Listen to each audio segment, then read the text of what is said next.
اچھا مفتی صاحب یہ فرمائیے گا کہ آج کل جو ہے چوری اور اس طرح ڈاکہ زنی اور یہ سنیچنگ بہت زیادہ عام ہو گئی ہے.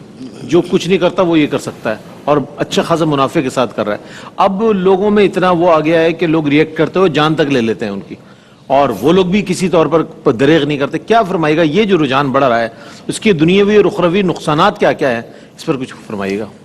جی اس کو دو پہلوؤں سے دیکھنا چاہیے ویسے تو, کہ ایک یہ کہ کیوں بڑھ رہا ہے, کیوں بڑھ رہا ہے, ٹھیک ہے نا. دوسرا یہ کہ اس کا انجام کیا ہے. انجام کیا ہے. جب کیوں بڑھ رہا ہے تو پھر تو وہ اوپر سے نیچے تک پورا اگر آپ مشاہدہ کر لیں تو ہمارا ملکی نظام جو چل رہا ہے, بے روزگاری ہے, مہنگائی ہے, بے روزگاری ہے, مہنگائی ہے, اور خود کچھ اپنی کوتاہیاں ہوتی ہیں کہ جس وقت بچوں کو پڑھنا چاہیے اور یکسوئی کے ساتھ اپنے فیوچر کے بارے میں سوچ کر ایک پازیٹیو راستہ اختیار کرنا چاہیے, وہ سستی کاہلی کی وجہ سے, ایک بری صحبت کی وجہ سے اپنے خواہشات نفسانی کے تابع ہو کر وہ صحیح راستہ چھوڑ دیتے ہیں, آوارہ گردیوں کا راستہ اختیار کر لیتے ہیں. اس کے بعد جب وہ ذمہ داری اٹھانے کی باری آتی ہے تو گھر والے الٹیمیٹم دیتے ہیں کچھ کما کر لاؤ گے تو شادی ہوگی ورنہ تمہاری نہیں ہوگی.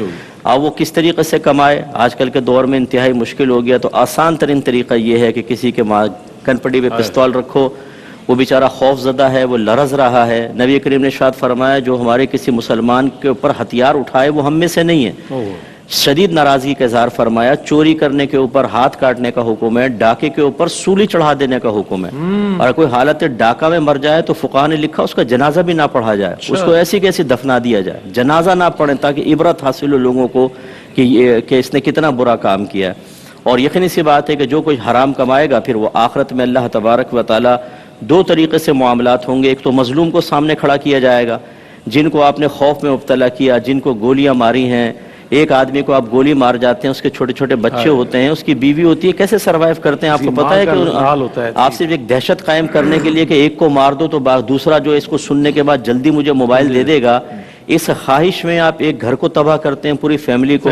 ان کی آہیں, ان کی بددعائیں, ان کی فریادیں. نبی کریم صلی اللہ علیہ وسلم فرماتے ہیں جب مظلوم کی دل سے آہ نکلتی ہے تو وہ عرش الہی تک پہنچ جاتی ہے, اس کا راستہ روکنے والا کوئی نہیں ہے. تو اب میدان محشر میں یہ لوگ کھڑے ہو کر جب اپنے ان دائمی اور تسلسل کے ساتھ ملنے والے غم کا بدلہ لیں گے. آپ ایک دفعہ غم پہنچائیں, قابل گرفت ہیں آپ, معافی مانگنا واجب, اور برود قیامت اس کا بدلہ دینا ہوگا.